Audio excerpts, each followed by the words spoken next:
शराब के नशा में एक बेरी तो हम परेशान हो भी गल रहनी। हमके कुछ समझ में ना आवत रहे कि का करी का ना, लेकिन फिर हमके तोहर माई हमके सही रास्ता दिखौनी। माई? हाँ वैष्णवी,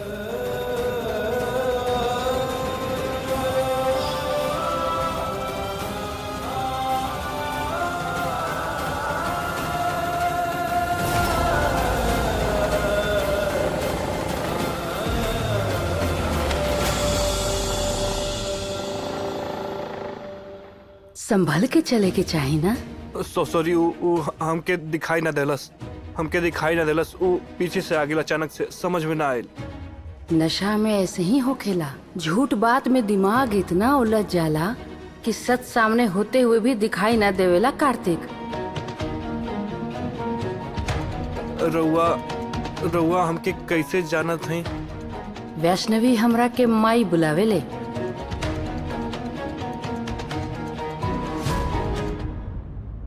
यह तो बात पर माई, अगर इंसान के दिमाग में कोनो बात आ गइल बा, वो कैसे पता करे कि का सच बा का गलत बा?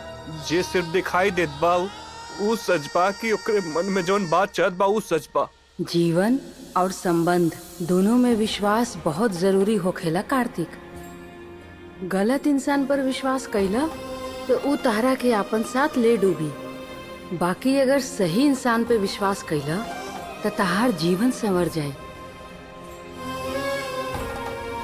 और भरोसा तो जीते वाला चीज होखेला ना, जौन हर बार आपन अच्छा कर्म से तहार भरोसा जीत ले बिया, उहे तहार भरोसा के लायक बा। और जेकर फितरत बा धोखा दिहल, ओकर बात पे का ध्यान देवे के चाही? कार्तिक, पूरा बात जनले बिना कोनो फैसला पे मत पहुंचा कार्तिक। सोचा।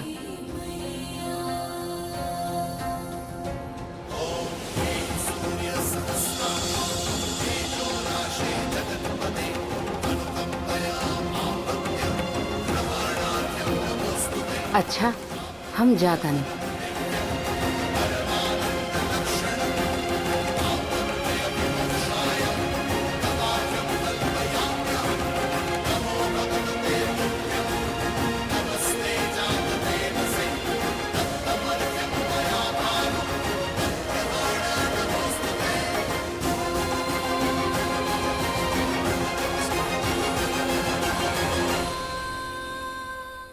इला केहू के पता नहीं चले चाहिए कि रिपोर्ट नकली बा, बुझला? अगर केहू के गलती से भी पता लगल, बेटा तोहार नौकरी तो गइल समझा। का करन भैया, पहली बार थोड़ी ना गोलमाल कैले बानी। जन रहुआ इतना टेंशन लेते हैं, रहुआ परेशान मत हो। हम हॉस्पिटल जाके सब रिपोर्ट चेंज कर दिले हैं। अभी लोग हॉस्पिटल जाके रिपोर्ट निकलवाई लोग ना, तो रिपोर्ट में यह आई कि वैष्णवी जब प्रेग्नेंट रही तो कार्तिक बापे ना बन सके।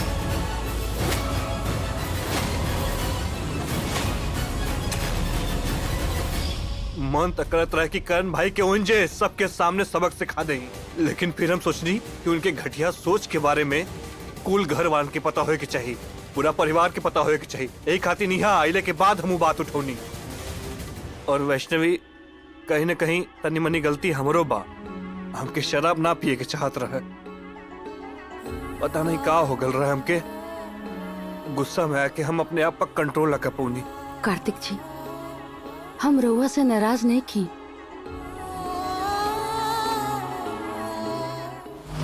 हमरा से हमार सब कुछ छीन के नए सुनहरे भविष्य के सपना देखा तारू, हमार दुनिया उजाड़ के नया दुनिया बनावे के सपना देखा तारू नु, हमरा रहते कबो पूरा ना हुई। ई दुनिया के मुंह कबो ना देखी। तहरा के हमरा से केहू नहीं के बचा सकत।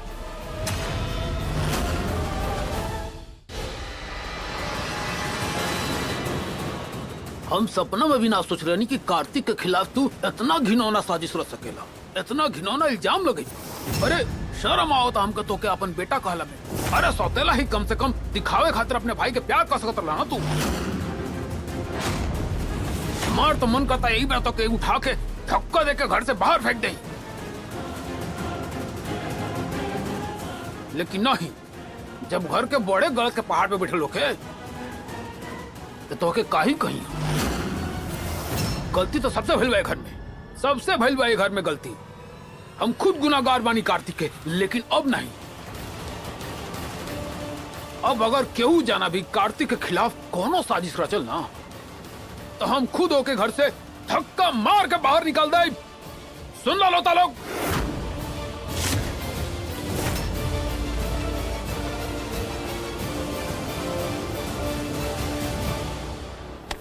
कोनो लायक नहीं खतू, कोनो लायक।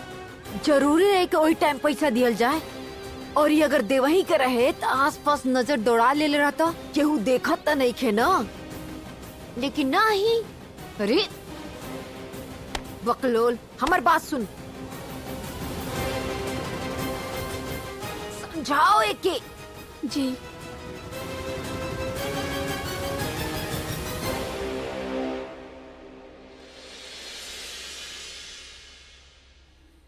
कार्तिक जी, सच कहीं तो हमरा पहले लगत रहे कि हम जैसन अनाथ, गरीब, कम पढ़ल लिखल लड़की राव लायक नहीं की। बाकिर फिर हमरा दादी की कहल बात याद आ गई। वो बिल्कुल ठीक कहेली कार्तिक जी, हमनी के रिश्ता जोड़े वाली स्वयं मैया ही बाड़ी। उनकर ही पूजा में हमने मिलनी, उनकर मंदिर में राउर हमार मांग भरनी। अगर वो हमनी के रिश्ता जोड़ले बाड़ी था तो हमने एक दूसरा के खाली लायक नहीं की कार्तिक जी, हमने एक दूसरा खातिर ही बनल बानी जा। रहुआ समझता नहीं ना?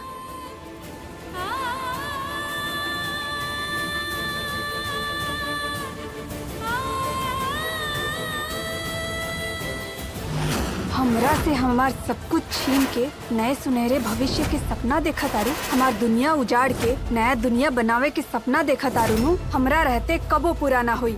ई दुनिया के मुंह कबो ना देखी, तहरा के हमरा से केहू नहीं के बचा सकत। हाँ, घर के बड़का बेटा ना भइलन, ढोल हो गइलन, जे आइल बजा के गइल। अरे उनकर गलती भी नहीं खे, का गलत कहा तानी हूँ? हाँ, अरे तनका ध्यान देवे के चाहिए नु रहुआ।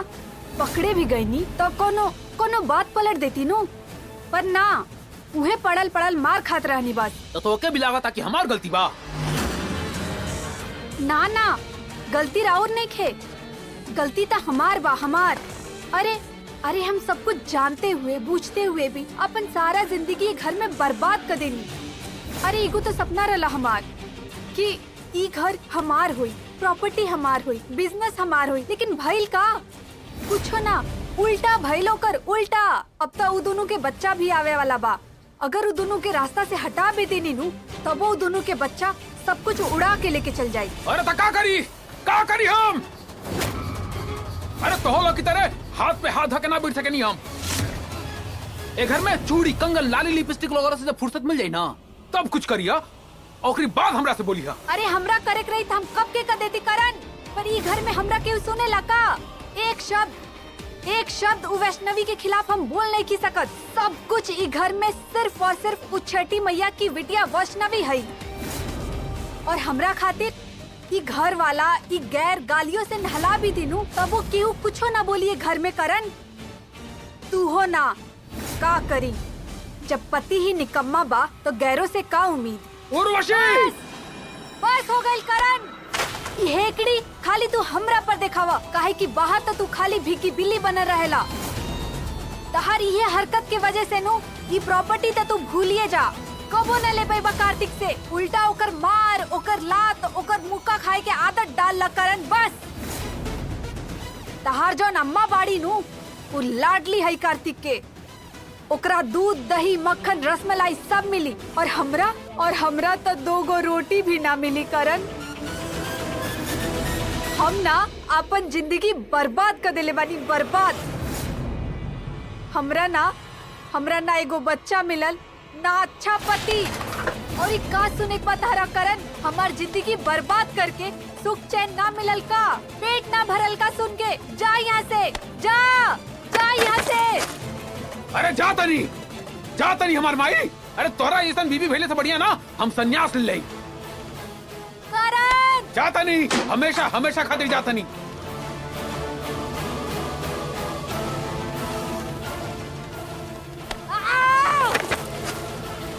सारा फसाद के जड़ वैष्णवी या कार्तिक हवन। अब उ दोनों के ई रास्ता से हटावे खातिर हम ना मम्मी जी के भरोसे बैठ सकतानी ना बुआ जी के। अब जौन कुछ करी उर्वशी करी, काहे कि इक्का दुक्का तो उर्वशी ही जाना तारी। बहुत खुश बाड़ी नु ई दुनिया में अपन बच्चा लियन। बड़का बड़का सपना देखता लो, पर हमऊ देखतानी कि सपना कैसे पूरा होता। ई दुनिया में वैष्णवी के बच्चा तब तक ना आई जब तक उर्वशी के गोद ना भरी, काहे कि उर्वशी ठाकुर खानदान के बड़का बहू है। तो पहला वारिस भी हम ही देम। और हम देखा तानी कि कैसे उ छठी मैया की बिटिया वैष्णवी ई दुनिया में अपन बच्चा लियन।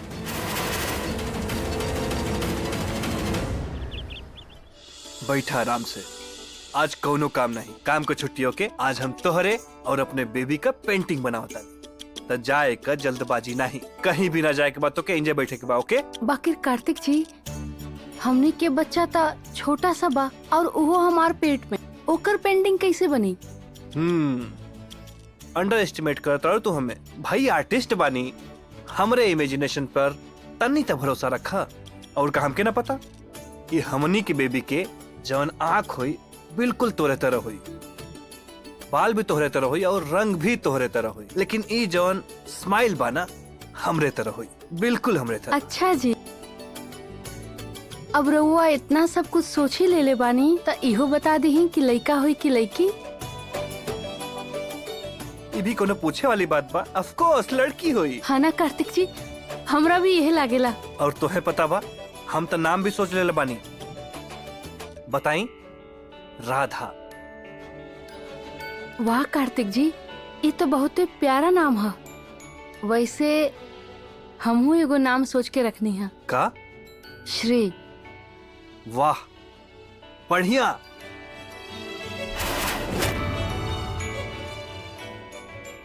पर एक प्रॉब्लम हो गई। का? दोनों नाम इतना बढ़िया बा कि समझ में ना आवत बा कि कवन नाम रखी। अब एक करते एक ही सलूशन बा। का कार्तिक जी? उई बा कि मोहतरमा, अब हमनी के 2 बेटी पैदा करे के पड़ी। रवा भी ना कार्तिक जी। अरे का देखा, एगो राधा और श्री। सही बा ना? तो शर्मात रहा, हम पेंटिंग बना लेते हैं।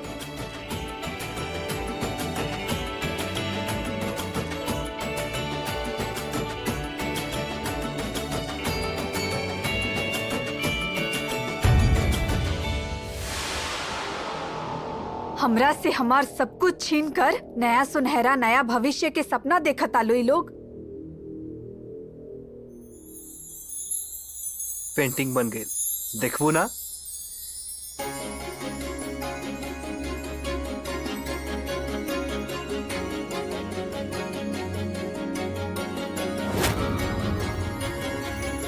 कार्तिक जी, रवा तो हमरा के हमार भविष्य दिखा देनी है। अब तो हमरा के तस्वीर के सच होके के इंतजार भी नहीं के होत, और ओकरा से भी ज्यादा राहुल गोद में हमार नन्हा से जान के देखे के, ओकरा राहुल साथ बड़ा करे के। एकरा से सुकून भरल जिंदगी और का हो सकेला हमार कार्तिक जी। एकर हमार बच्चा के उठावल गईल पहला कदम, ओकर पहला शब्द, ओकर मुस्कान, आधा रात के उठ के ओकर लंगोट बदलल राउर साथ। एकरा से अच्छा जिंदगी हमार खातिर और का होगी कार्तिक जी? अब तो हमो के इंतजार ना होत बा तोहरे साथ अपने लाइफ का नया चैप्टर शुरू करे खातिर।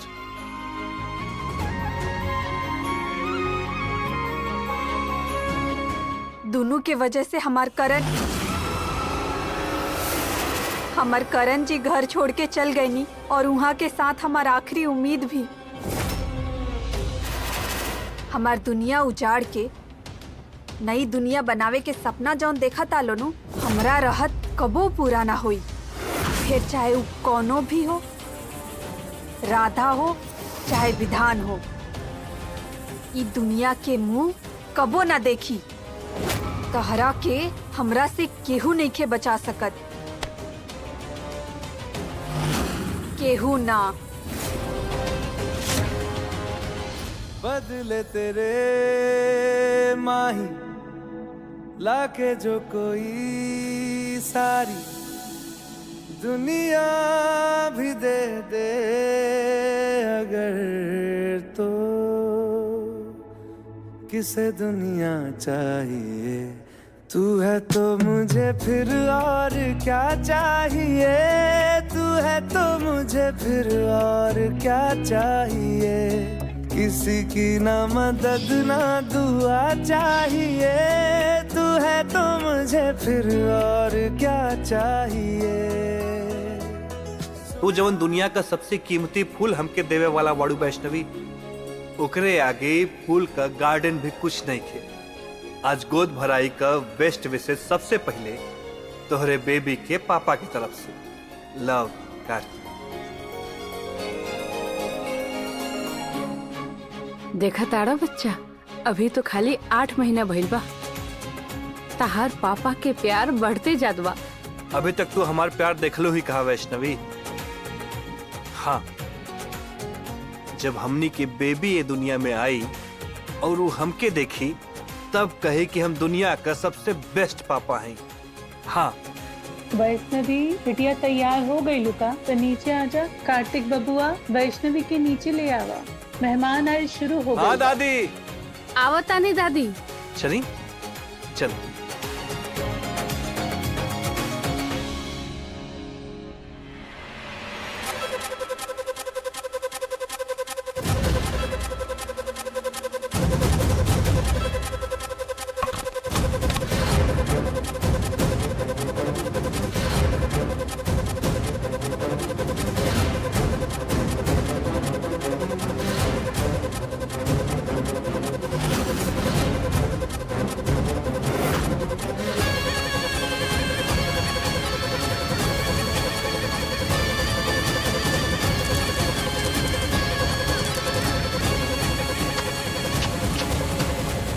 खामखा इतना खर्चा कर देले लो गोद भराई के। कहा कि अब तो वैष्णवी कंचा पर से फिसल के टुक टुक टुक टुक गिर जाई।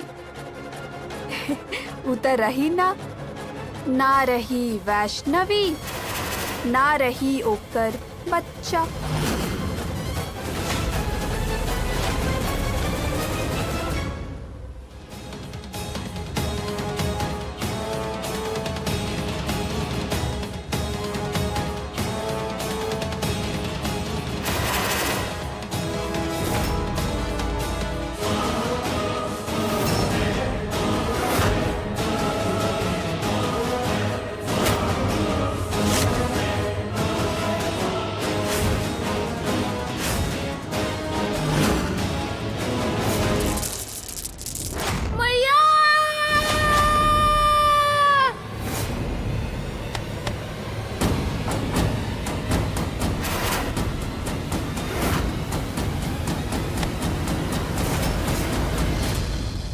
वैष्णवी तो ठीक बाड़ू ना?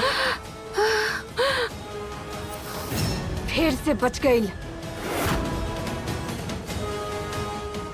कार्तिक जी, आज अगर रो न संभलती तो।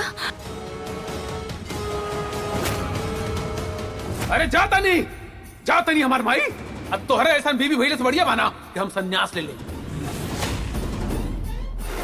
तहरा वजह से हमार करण जी हमरा के पिछले 8 महीना से छोड़ के चल गइल बानी। अकेले रहतानी हम यहाँ।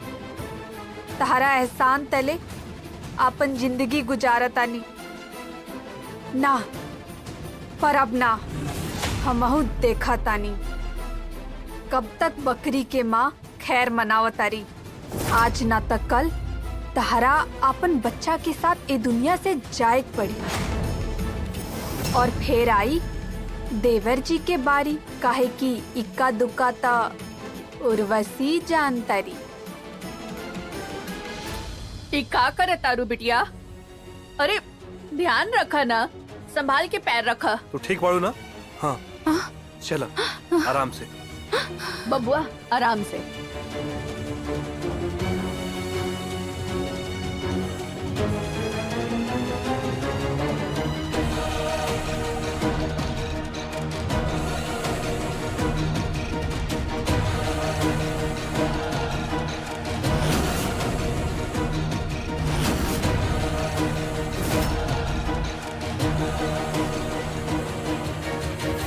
ठीक तो हो ना? ध्यान रखे के चाहिए बबुआ।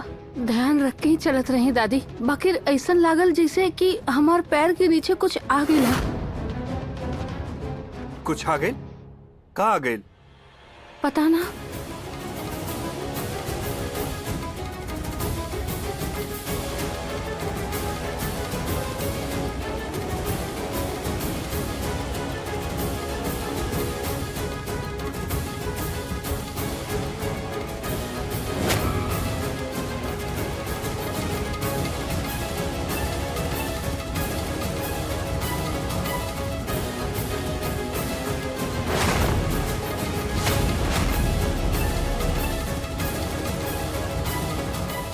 का बा बबुआ? ई कंचा यहाँ क्या रख ले बा?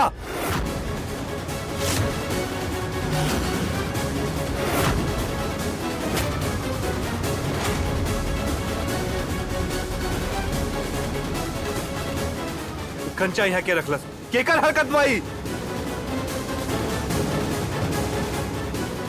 ए उम्र में कंचा खेले का शौक के चढ़ल बा, केहू बताई हमके? अरे केहू कुछ बोले कि हम अपने तरीका से फाइंड आउट करी। कार्तिक जी रहे दी ना, रख देले हुई कोई गलती से। ये गलती नहीं वैष्णवी, ये लापरवाही है। एकरे वजह से तोहरे और हमरे बच्चा का जान खतरा में आगे रहे। तो कुछ हो सकत रहल, मुझे तो तू बबुआ सही कहा था।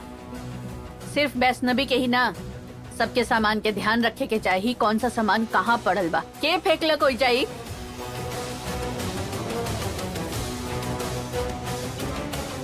माई, ये कंचा तोहरे से गिर गया है का वहाँ पर? अरे का बात करते रह? अरे मोरी मैया, हम नहीं कैले कुछ। हम ई कुल गलत काम काहे करे? तोर बाबूजी के कसम हम नहीं कैले। चाहे तो हमार तलाशी ले ला तू। हाँ। भगवान सबके भला करस, ये बुरा काम हम नहीं कैले। तो रहुआ के पोटली में का बा बताई बुआ जी? एमे हमार सामान बा, अब का हमार तलाशी लेबा तू? अगर बात हमरे ओखे वाला बच्चा और वैष्णवी के जान के बा, तो यहाँ के लोगन के साथ साथ हम पूरा घर के तलाशी लेब।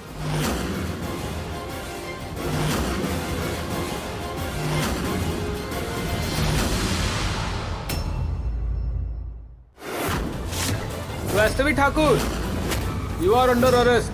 तू रोसी ठाकुर के खून कैले बाड़ू।